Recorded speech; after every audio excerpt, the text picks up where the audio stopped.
Hello friends, steam car wash చెప్పాను చూసారా.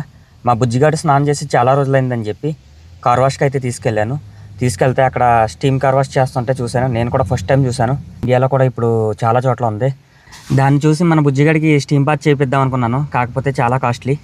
అందుకే చెప్పాను నార్మల్ బాత్ చేసామని చెప్పి. నార్మల్ బాత్ అయితే 2 times సోప్ పెడతాడు, వాష్ చేసేస్తాడు, ఇచ్చేస్తాడు, సరిపోయిద్ది.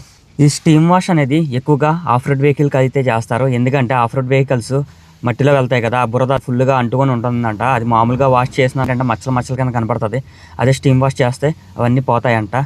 ఇతనైతే మన బుజ్జిగాడికి 2సారి సోప్ పెట్టేశాడు. 2 సార్లు సోపు పెట్టరు, ఒకసారే పెడతారు. కాకపోతే నేను ఏంటంటే ఎప్పుడు వచ్చినా కూడా వీళ్ళకి ఎక్స్ట్రాగా మనీ అయితే ఇస్తుంటాను. ఎందుకంటే పాపం వాళ్ళు కష్టపడతారు కదా, పే చేసిన బిల్లు కాకుండా ఎక్స్ట్రాగా అయితే ఇస్తాను. అందుకే బాగా క్లీన్ చేస్తాడు.